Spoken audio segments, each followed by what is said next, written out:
디도서 3장 1절로 8절까지 말씀 제가 먼저 봅니다. 너는 그들로 하여금 통치자들과 권세 잡은 자들에게 복종하며 순종하며 모든 선한 일 행하기를 준비하게 하며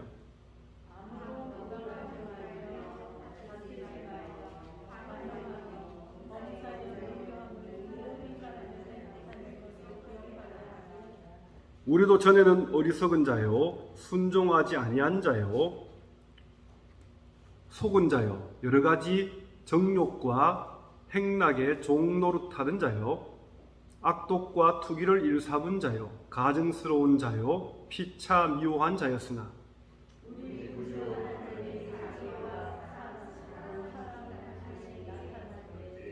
우리를 구원하시되 우리가 행한 바 의로운 행위로 말미암지 아니하고 오직 그의 긍휼하심을 따라 중생의 씻음과 성령의 새롭게 하심으로 하셨나니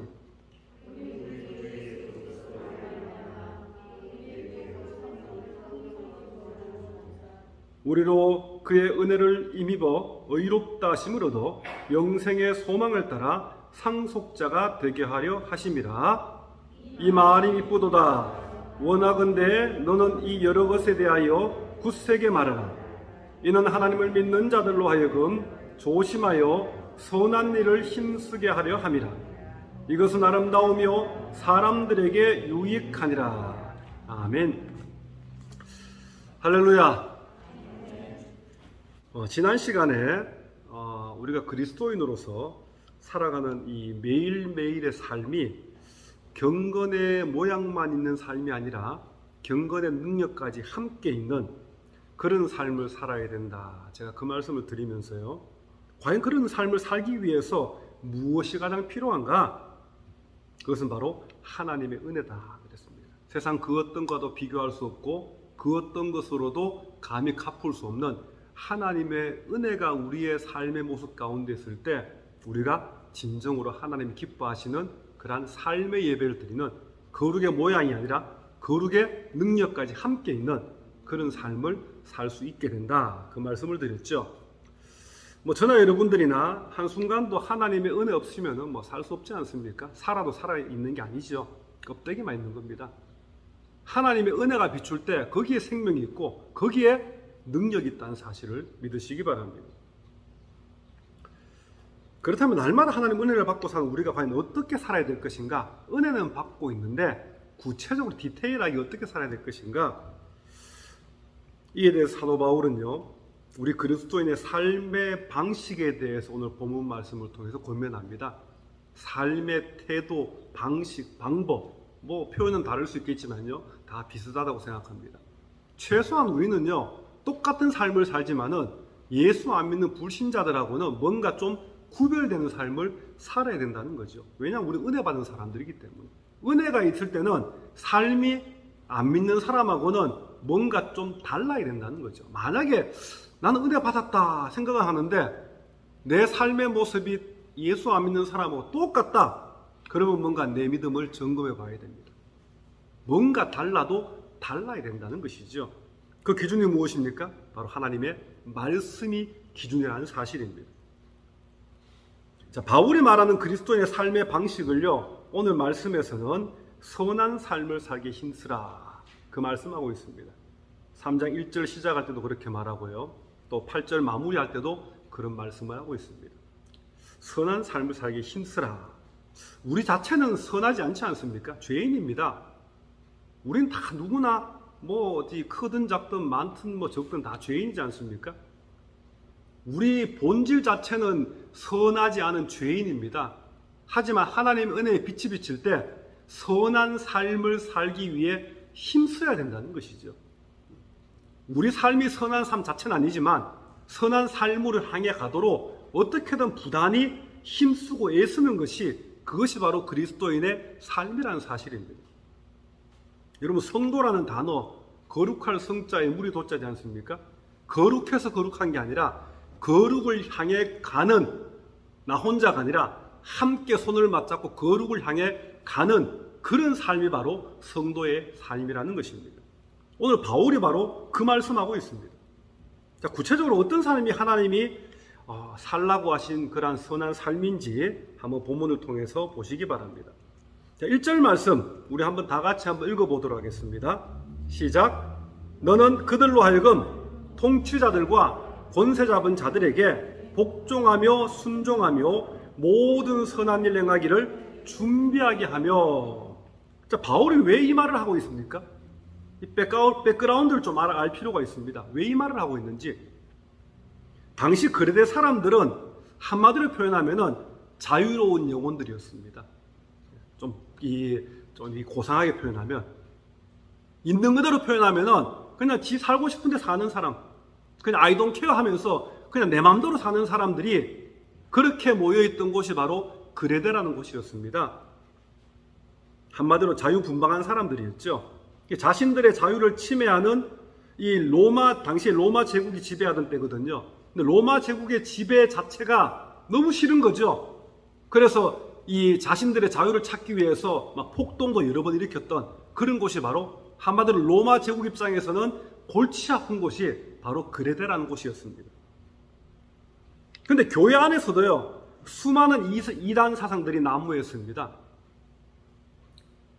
왜냐하면 그냥 모든 게 자유롭다 보니까 이 자율권이 이렇게 너무 극대화되다 보니까 교회 안에조차 이 말하는 사람 저 말하는 사람 막 우후죽순 그렇게 막 함께 있었다는 것이죠. 그래서 성도들 간에도 늘 논쟁과 분쟁이 끊이지 않았습니다. 여러분, 진리는 변할 수 없지만요, 진리를 담는 그릇이나 진리를 행하는 방법은요 바뀔 수 있습니다. 교회마다 바뀔 수 있고요, 다를 수 있고, 또 성도 개개인의 스타일이나 성향 따라 다를 수 있는 거죠. 기도해야 된다는 것은 진리지 않습니까? 기도의 방법은 다를 수 있어요. 막 열정적인 사람들은요, 막 이렇게 아주 액티브한 사람들은 막 부르짖으면서 소리 지르면서 기도하지 않습니까? 그래야지 기도한 것 같고, 근데 좀 샤이하고 아주 내성적인 사람은 어떻게 기도합니까? 그냥 조용히 기도합니다. 묵상으로 기도하죠. 골방에서. 기도의 스타일은 다르지만 기도해야 된다라는 것은 진리입니다. 진리는 변할 수 없지만은 진리를 표현하는 방법은 다를 수 있다는 것이죠. 어떤 분들은 찬양을 통해서 그렇게 하나님 영광을 돌리고요, 어떤 분들은 전도를 통해 영광을 돌리고, 어떤 분들은 기도를 통해 영광을 돌리고, 하나님의 뜻을 이루는 방법들도 내가 더 포커스를 두는 신앙의 어떤 이 포커스를 두는 이 지점도 성도들마다 다를 수 있다는 것이죠. 아무튼 이 그레데 교회는요, 자유로운 영혼들이 많이 모여있는 도시다 보니까 교회 안에서도 여러 이단 사상들이, 거짓 교사들이 많이 있었다는 사실입니다. 그러다 보니까 이 그레데 사회 자체가 어떤 질서가 제대로 안 잡혀 있었고요, 교회 역시 영적 질서가 제대로 안 잡혀 있었다는 사실입니다. 그러니까 이 디도가 그레데에서 목회하려니까 힘들죠. 젊은 목회자가 어찌 보면 초짜 목사인데, 지금으로 표현하면은 바울이 가서 목회했으면 좀 나았겠죠. 근데 초짜 목사인 이 디도가 이 목회를 하려니까 모든 게 그냥 자기 마음대로 막 하니까 너무 힘든 거죠. 그러니까 이 바울이 디도에게 이렇게 목회해라, 그 말씀이 바로 디도서지 않습니까? 바울은요, 이런 무질서한 상황들을 바로잡기 위해서 먼저 그리스도인들에게, 성도들에게 이 국가에 대해서 가져야 할, 또 국가가 정한 법에 대해서 이 취해야 할 태도에 대해서 권면하고 있습니다. 그러면서 국가에 충성하고 국법에 복종하라. 어찌 보면은 예수 믿는 사람들이, 그리스도인들이 하나님의 말씀의 법에 충성하고 복종해야 되는데 무슨 국가에 충성하고 복종하라 이 말을 하느냐 오해할 수 있습니다. 근데 여러분 분명히 기억해야 될 것은요, 자기 나라의 이익을 위해서라면 다른 나라는 얼마든지 희생시켜도 좋다. 자, 그렇게 얘기하는 국가들이 있죠. 이건 제국주의 국가들입니다. 그저 내 나라밖에 없는 거죠. 다른 나라들은 아무 의미가 없습니다. 여러분 2차 대전을 일으켰던 독일과 어떤 일본처럼요, 나라의 모든 시스템이 군대 위주로 명령을 내리고 복종하는 그런 시스템으로 흘러가는 군국주의라 그러죠. 자, 이런 나라들까지도 무조건 충성하고 복종하라, 그런 말은 결코 아닙니다. 이런 제국주의나 군국주의를 표방한 나라들은요, 지극히 이기적이고 이 죄악된 나라이기 때문에 무조건 충성하고 복종해서 안 된다는 것입니다. 여러분 독일 교회 히틀러에게 충성하다가 망했지 않습니까? 완전히 뭐 이 독일 교회가 그래도 유럽에서 종교 개혁의 이 한 축을 담당했던 곳인데 히틀러 정권이 나치 정권이 들어서고 난 뒤에 교회가 물론 이렇게 뭐 이 저항하는 일도 있었지만은 대다수는 히틀러 정권에 충성했습니다. 교회가. 여러분 일본 교회들도요. 초창기에는 100년 전만 해도 한국 교회보다는 더 일본 교회가 더 활성화되어 있었습니다. 근데 이 일본이 제국주의를 표방하면서 어떻게 했습니까? 전 세계를 그냥 한번 먹어봐야 되겠다. 침략 전쟁을 할 때 일본의 교회들 또한 그 정권에 그대로 엎드렸다는 것이죠. 정권에 충성했습니다. 그게 잘못된 줄 알면서도요. 북한도 마찬가지지 않습니까? 6.25 전쟁이 날 때만 해도요. 한국 전쟁이 날 때만 해도 북한의 크리스찬들이 더 믿음이 세고 더 많은 크리스찬들이 있었습니다. 남한보다는. 근데 이제 이 전쟁이 끝나고 38선이 갈라졌지 않습니까? 그리고 난 뒤에 북한에 남아있었던 많은 종교 지도자들, 이 목사님들, 또 믿음의 사람들이 상당수가 북한 김일성 정권에 충성했다는 것이죠. 물론 뭐 여러 가지 이유가 있겠죠. 뭐 목숨을 부지하기 위해서 한 사람도 있을 테고, 아니면 이게 맞는 길이라고 착각해서 그런 분도 있겠지만은, 어쨌든 잘못된 어떤 이 악한 이 국가나 정치나 그런 제도나 법에 충성하고 복종하라, 그 말씀이 아닙니다. 여기에는 분별이 필요하죠. 여기에는 하나님의 특별한 지혜가 필요합니다. 무조건 맹종하라는 것이 아니라 분별력을 가지고 그저 일반적인 평범한 나라들 있죠. 뭐 제국주의나 뭐 이 군국주의를 표방한 나라가 아니고 일반적인 대다수의 나라에 해당되는 말씀이라는 것이죠. 나라가 정한 법이 있으면은 우리가 그리스도인으로서 맨 앞에서 충성하고 복종해야 된다는 것입니다. 뭐 세금 내라고 하면 세금도 내야 되고요. 어떤 나라에서 법을 정하면은 그것이 교회를 핍박하거나 성도를 핍박하는 그런 것이 아닌 이상 누구나 다 같이 한다면은 또 하나님의 진리에 어긋난 그런 어떤 법이 아닌 이상 우리는 솔선수범해서 지켜야 된다는 것입니다. 물론 특별한 경우에 하나님이 노하게 하시면은 안 해야 되겠죠. 그건 특별한 경우입니다.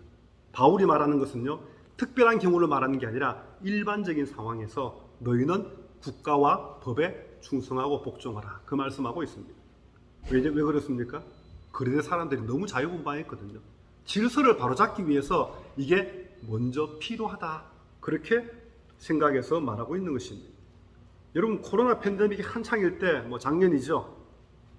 일부 뭐 미국도 그렇고 캐나다도 그렇고 한국은 좀 더 심했고요. 일부 교회에서 예배는 목숨과 같다. 여러분, 틀린 말입니까? 맞는 말입니까? 맞는 말입니다. 그렇지 않습니까? 예배는 목숨과 같다. 그러면서 코로나가 아무리 확산되어도 순교 이 자정 마인드로 내가 순교할지언정 예배만큼은 꼭 드려야 된다. 그래서 기어이 예배를 드린 교회들이 많이 있었지 않습니까? 여러분, 결과가 어떻게 됐습니까? 집단 확진으로 이어졌고 결국 교회가 폐쇄됐고요. 많은 복음의 문을 막아버렸습니다. 그리고 예수 안 믿는 불신자들을 분노케 하고 오히려 조롱거리가 되게 그렇게 자초했다는 것입니다. 왜 이런 결과를 초래했습니까? 이건 예배관에 대해서 뭔가 좀 오해하고 있었기 때문입니다. 여러분, 예배하면은 다 같이 모여서 드린 공예배만 예배다. 저는 아니라고 생각합니다. 공예배도 중요한 예배죠. 하지만 제가 지난주, 지지난주 했던 말씀 여러분 기억하시죠? 공예배보다 더 중요한 것은 우리의 삶이 주님께 드려지는 삶의 예배, 곧 영적 예배가 더 중요하다는 것입니다. 공예배를 무시하라는 게 아니고요. 그런데 삶의 예배나 이 영적 예배는 뒤로 미뤄두고 공예배에 올인해서 안 된다는 것이죠. 특별히 교회를 핍박하기 위해서 예배 드리지 말아라, 뭐 그런 경우라면은 우리가 투쟁해야 되겠죠. 뭐 목숨 내놓고도 예배 드려야 됩니다. 근데 그게 아니라 이 코로나 같은 전 세계적인 전염병 앞에서 모든 국가들이 이머전시로 어쩔 수 없이 선택한 결정한 법이지 않습니까? 우리를 핍박하기 위해서가 아니라, 그렇다면 우리는요, 좀 힘들더라도 가장 먼저 그 법에 따라야 된다는 것이죠. 복종해야 된다는 것입니다. 비록 당장은 제대로 예배도 못 드리고요. 이것 때문에 교회가 많이 힘들어지기도 하고, 하지만 장차 다시 회복시켜 주실 하나님의 능력을 믿고 한 발 물러서는 지혜도 필요하다는 것입니다. 그리고 하나님 앞에 엎드려야 됩니다.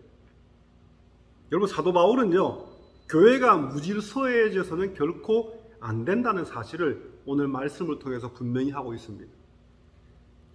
이제 본문 2절 말씀 한번 보십시오. 아무도 비방하지 말며 다투지 말며 관용하며 범사에 온유함을 모든 사람에게 나타낼 것을 기억하게 하라. 자, 그리스도인의 삶의 방식 4가지를 말씀합니다. 자, 아무도 비방하지 말라. 여러분, 혹시 여러분들 가운데 나는 살면서 비방한 적이 한 번도 없다, 그런 분 있습니까? 네. 있습니까? 손든 거 아니죠? 네. 저는 없다고 생각합니다. 모르겠어요. 뭐 한 5살, 4살쯤 되면은 혹시 있을지 모르겠습니다만은, 그래도 인생을 좀 사신 분들은 난 살면서 한 번도 비방한 적 없다. 뭐 비방이라고 해서 그 사람 완전히 뭐 그냥 사회에서 매장시키는 그 정도가 아니고, 그러니까 뒤에서 좀 뒷담화하는 거 있죠. 요만한 일 가지고 뻥 튀겨가지고 그냥 소문내고 이런 거 있죠. 그게 비방이지 않습니까? 난 너무 싫어. 근데 어떻게 하면 좀 쟤를 힘들게 할까?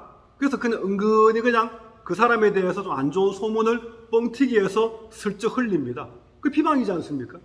나는 뒤로 싹 빠지고, 내가 그런 척도, 그런 것도 그 사람은 모르죠.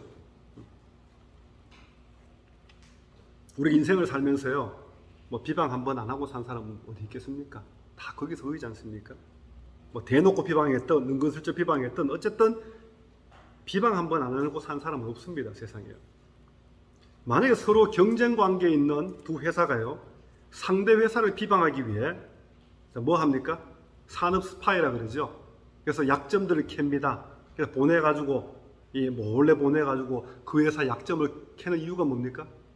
그 회사가 다운돼야지 내 회사가 올라가거든요. 경쟁 관계에 있으면. 여러분 뭐 잘 아시지 않습니까? 저기 애플하고 삼성하고도 늘 그냥 소송하죠. 똑같은 겁니다. 지난번에 또 LG하고 삼성하고도 막 소송했죠. 다 비슷한 맥락이에요. 대부분의 어느 정도 이 규모 있는 기업들은 뭐 정도의 차이는 있지만은 다 그런 서로 그런 일들을 한다는 것이죠. 드러나는 것도 있고 안 드러나는 것도 있지만요. 왜냐하면 내 회사가 크기 위해서는 다른 회사와 똑같이 잘 클 수도 없다는 거죠. 경쟁 관계에 있는 비슷한 규모 회사가 다운이 돼야지 그 다운된 만큼 내가 올라간다는 것이죠. 뭐 그것을 무조건 비판하기는 쉽지 않습니다. 왜? 세상의 논리이기 때문에. 세상은 서로 경쟁하면서 그렇게 발전되어 왔지 않습니까? 경쟁에 뒤처지면은 그냥 도태되고 없어져 버리죠. 그러면서 발전해 왔습니다. 근데 만약에 교회가 세상의 그 논리대로 그대로 따라간다, 그러면 안 되지 않습니까? 만약에 어떤 동네 교회가 한 10개쯤 있어요. 근데 한 2개 교회가 규모가 비슷해요. 다른 교회들은 조금하고. 근데 2개 교회가 서로 선의의 경쟁으로 서로 우리 교회가 기도 더 많이 할 거야. 우리 교회가 전도 더 많이 할 거야. 우리 교회가 성경 말씀 더 많이, 이러면 너무 좋죠. 근데 그게 아니라, 만약에 그 2교회 가운데 뭐 한 교회가 인간적인 방법을 써가지고 저 교회에 뭔가 약점이 있으면은 뭔가 좀 캐가지고 있죠. 소문을 낸다든지. 그래서 반대급부로 저 교회가 시험당하고 어려워질 때 그 교회 다니는 성도가 우리 교회에 좀 오면 좋겠다, 이런 마음이 혹시라도 있다면은, 그래서 그걸 했다면은 그 교회는 악한 교회입니다. 그래서 안 된다는 것이죠. 그 교회가 만약에 제대로 신앙생활을 못했을 때 하나님이 그 교회를 심판하는 것은, 그거는 뭐 정당하지만요, 내가 거기에 앞장서서는 안 된다는 것입니다. 교회는 세상의 회사하고는 다르기 때문에 그렇습니다. 경제 논리로 가서도 안 되고요, 경쟁 관계에 가서도 안 된다는 것입니다. 함께 서로를 세워주고 함께 가는 것이 바로 세상의 모든 교회가 되어야 된다는 것입니다. 큰 교회들은 우리 교회만 크면 된다, 이게 아니죠. 작은 교회들을 좀 이렇게 케어해야 되고요, 도와줘야 돼요. 제가 아는 이 부산의 한 교회는요, 200개 교회를, 그 주위에 200개 교회를 케어합니다. 그 한 교회에서. 자, 케어하게 된 이유가 있습니다. 그 교회가 이렇게 성전을 크게 지었습니다. 저 그 교회를 많이 가봤었거든요. 성전을 지었는데 성전을 짓자마자 엄청 부흥이 됐습니다. 계속해서. 그러다 보니까 한 몇 년 만에 그 일대 교회 150개가 문 닫았습니다. 작은 교회들이. 뭐 상가교회, 개척교회는 그 교회 하나 때문에 150개 교회가 문 닫았어요. 근데 그 교회에서 이건 아니다. 우리 때문에 뭐 의도한 건 아니지만 결과론적으로 볼 때 우리 교회가 부흥되면서 다른 교회가 다 다운되더라. 그래서 이제는 우리가 좀 더 깨닫고 이제 교회의 목회 방향을 다른 쪽으로 가야 되겠다. 그래서 그때부터는요, 이제 주위에 있는 교회들을 돌보기 시작했습니다. 큰 교회가. 케어하면서. 저 그게 바람직하다고 생각합니다. 만약 그 교회가 옆에 있는 작은 게 죽든지 말든지 우리만 잘 된다. 계속 그렇게 나갔으면은 저는 그 교회는 악한 교회라고 생각합니다. 근데 그게 아니었죠.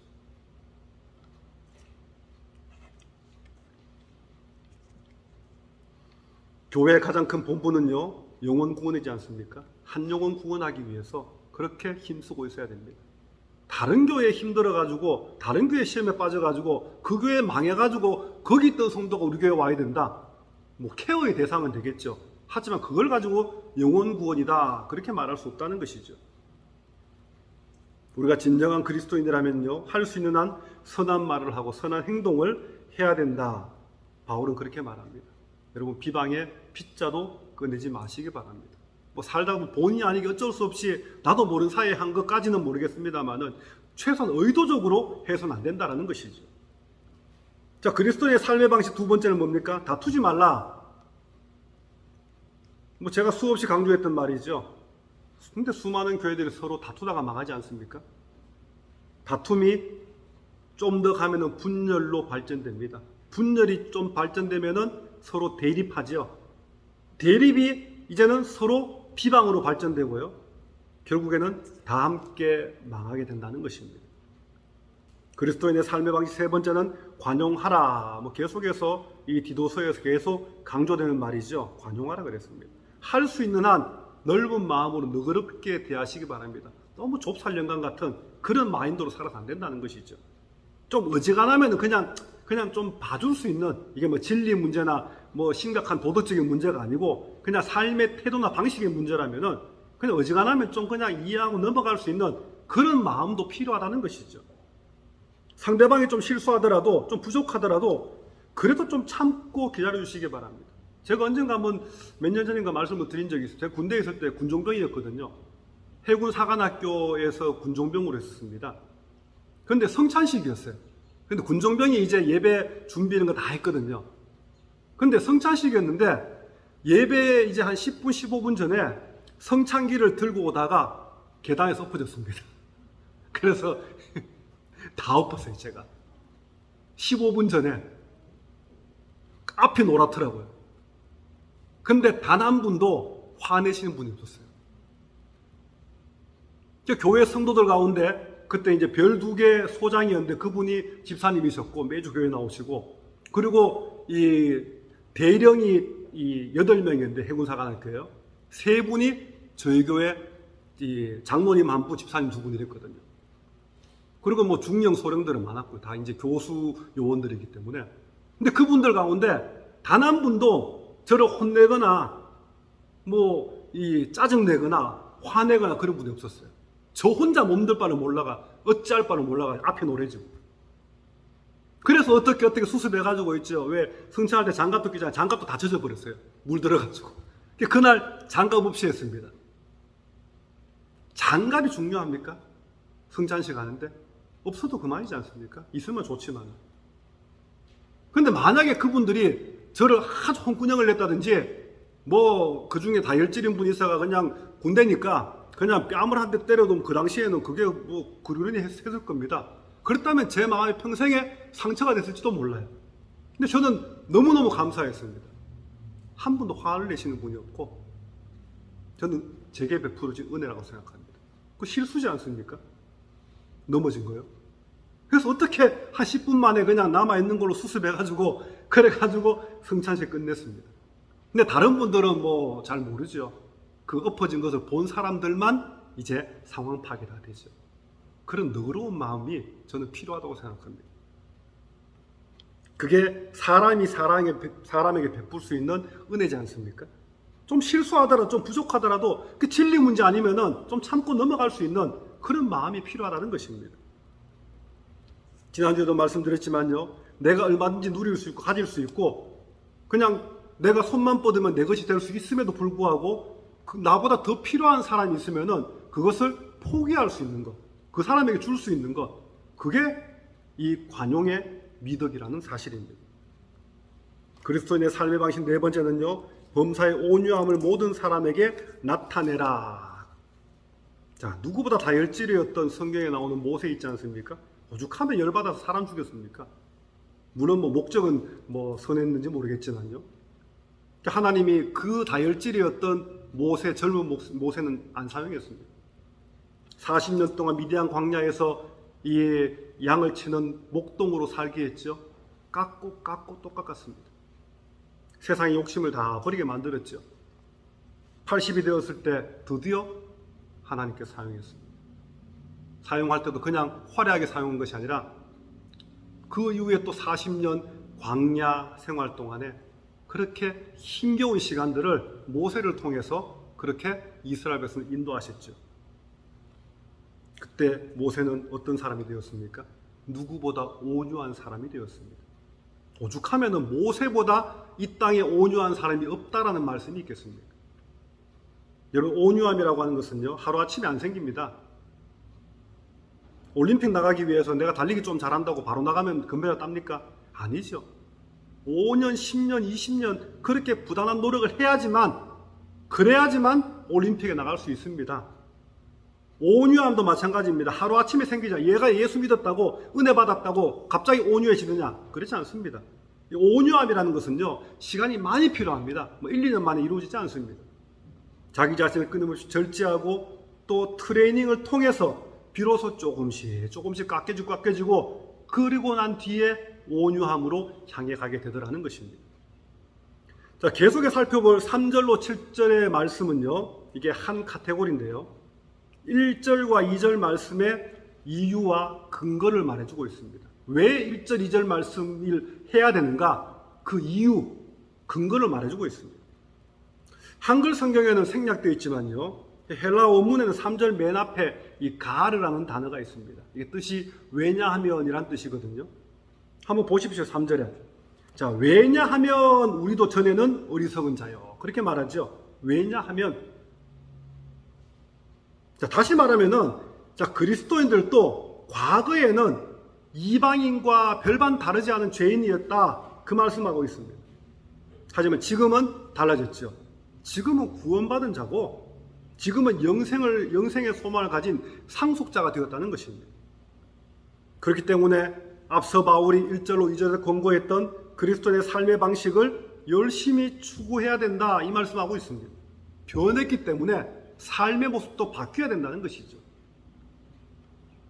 본문 3절에 한번 보시면은요, 자, 구원의 은혜를 받기 전에는 어떤 사람이었습니까? 어리석은 자고, 이거는 머리가 나빠서 어리석은 게 아니고요, 영적 어리석음을 얘기합니다. 아무리 똑똑하고 세상에서 이 권력자하고 많이 배운 사람이라 할지라도요, 하나님 보실 때 영적으로 너무너무 어리석은 사람이 있습니다. 그걸 말하고 있습니다. 불순종한 자요, 여러 가지 정욕과 행락의 종로로 타는 자요, 악독과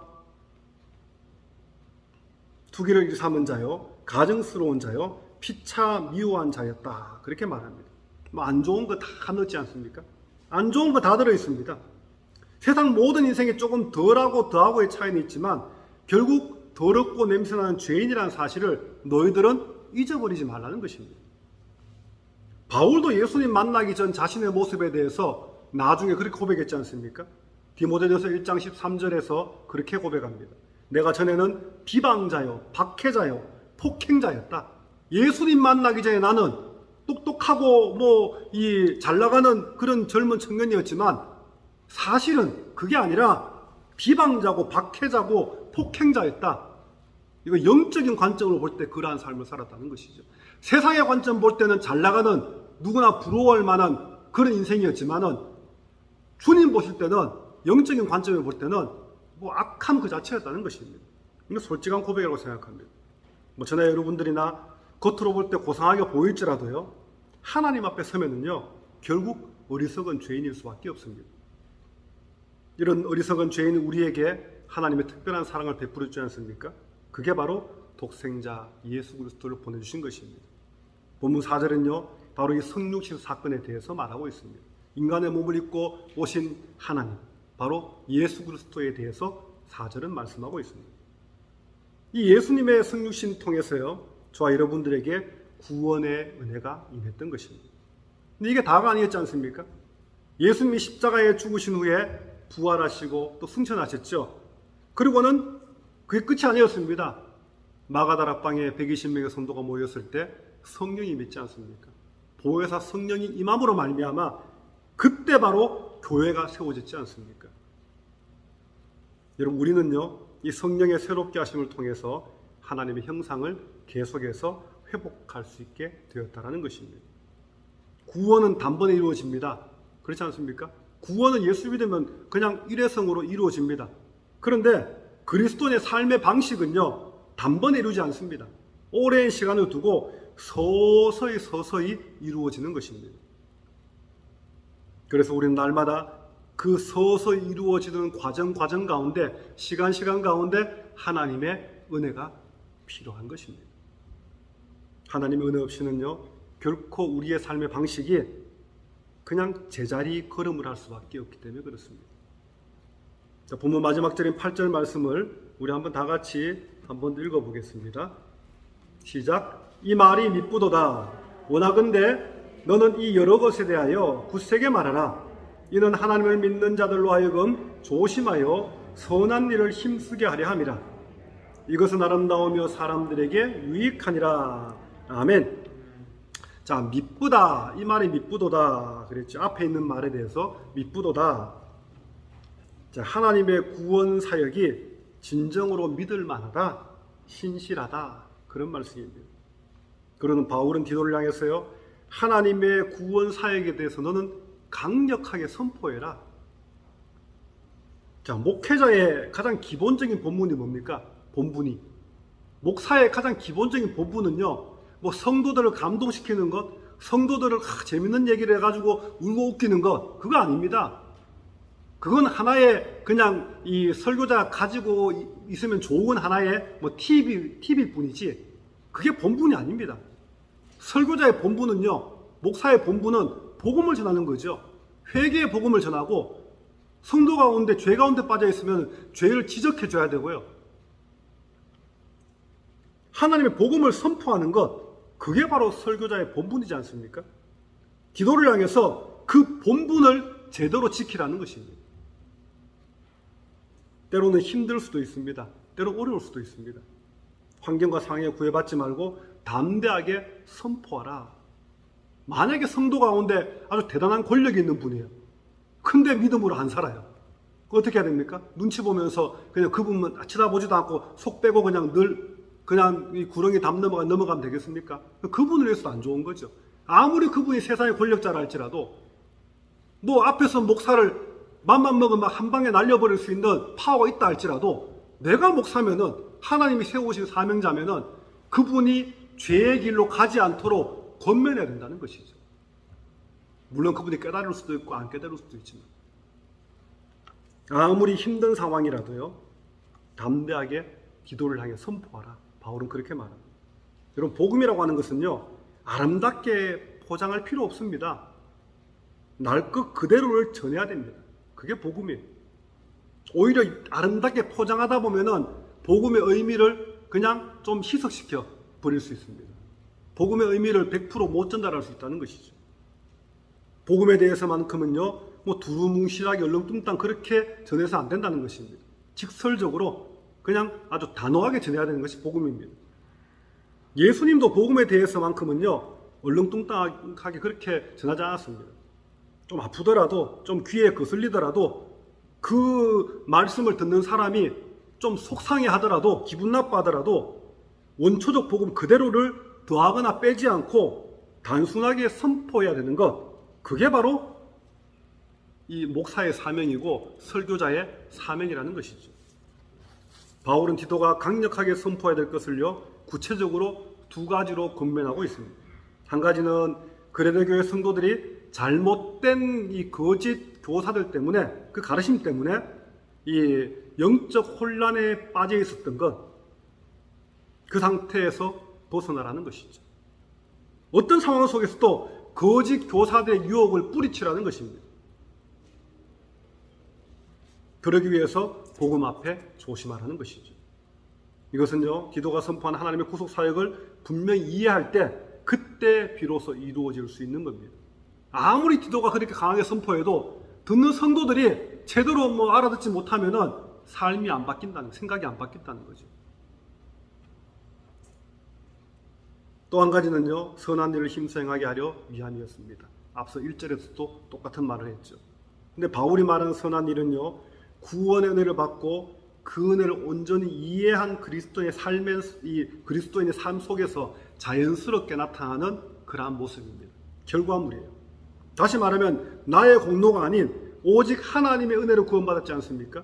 근데 그 은혜에 감사하고 그 은혜를 조금이라도 갚아야 되겠다라고 생각하며 살아가면은 자연스럽게 내 삶이 그리스도인다워진다라는 것입니다. 자연스럽게 선한 삶을 향해 가더라는 것입니다. 오늘 말씀을 정리합니다. 솔직히 저나 여러분들이나 그 어떤 대가도 안 치렀지 않습니까? 오직 하나님의 은혜로 구원받았습니다. 구원받기 전 우리 인생은요, 지극히 어리석고 악한 그런 삶이었습니다. 하지만 우리를 너무나 사랑하신 그 하나님의 지극한 사랑 때문에 독생자 예수 그리스도를 보내주셨고요, 우리는 단지 그 예수님을 구주로 믿었던 것, 그거 하나 때문에 우리에게는 구원의 은혜가 임했다는 것입니다. 바울은 분명히 말합니다. 너희는 이제 완전히 새 사람이 되었다. 달라졌다. 이제 성령을 통해서 새롭게 변화되었으니까 삶의 방식도 새롭게 변화되어야 마땅하다. 바울은 그렇게 말합니다. 세상 권세와 나라와 국보 앞에서도 충성하고 복종하라. 그것이 하나님을 대적하는 무리가 아닌 이상, 특별히 교회를 핍박하지 않는 이상, 그 나라가 악한 어떤 이 논리로 이끌어져가는 그런 나라가 아닌 이상, 일반적인 나라인 이상 나라와 국법에 충성하라는 것이죠. 생각 하나, 말 한마디에도 변화의 은혜가 우리에게 임해야 되는 것입니다. 그래서 비방과 다툼을 물리치고 그 빈자리에 관용과 온유를 채워 넣어야 된다는 것입니다. 우리가 진정한 그리스도인이라면요, 이 세상의 불신자를 향해서 말이 아닌 행동으로 우리의 믿음을 보여줘야 됩니다. 말로 아무리 떠들어봤자 소용없습니다. 말로 아무리 예수 믿으라고 해봐도 소용없어요. 우리의 삶을 통해서 예수 믿는 자는 뭔가 다르구나 라는 것을 보여줘야 됩니다. 저와 여러분들이 진정한 그리스도인이라면 세상 사람들도 불신자들도 인정할 수밖에 없는 그런 선한 말, 선한 행동을 해야 된다는 것입니다. 말로만 세상을 향해 빛과 소금이 되자, 소용없습니다. 실제로 빛과 소금이 되는 삶을 살아야 된다는 것입니다. 어떤 사람을 불쌍한 사람 도와주자 말은 하는데 실제 내 호주머니에서 나가는 게 없으면 그거는 헛된 구호에 불과하다는 것입니다. 왜냐하면 이것이 바로 우리 그리스도인들의 삶의 방식이기 때문입니다. 여러분, 우리 입술의 고백이요, 삶의 고백으로 이어질 때 이 세상은 어떻게 됩니까? 좀 더 밝아질 것입니다. 좀 더 깨끗해질 거고요, 좀 더 아름다워질 것이라 저는 믿고 있습니다. 지금 이 세상은 점점 더 악해지고 있지 않습니까? 왜 그렇습니까? 우리가 그리스도인으로서 역할을 제대로 못하고 있기 때문에 그렇습니다. 황금 만능주의, 자유주의라고 하는 그 세상의 물결 앞에서 수많은 교회들 또한 그저 목적지 없이 세상의 그 물결 속에 휘말려 떠내려가고 있습니다. 우리는요, 영적으로 늘 끼어 있어야 됩니다. 그래야 마귀의 영적 전쟁에서 단 한 번이라도 더 이길 수 있는 거죠.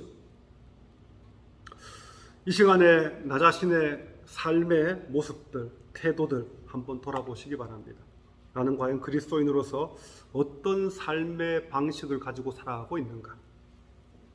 나의 매일의 삶을 돌아보면서요, 말씀 앞에서, 말씀이 기준이 되어서 날마다 묵상하시고 점검하시기 바랍니다. 그래서 저와 여러분들의 삶의 방식이 하나님의 뜻 가운데 거하는 그런 은혜가 있기를 주님의 이름으로 축원합니다.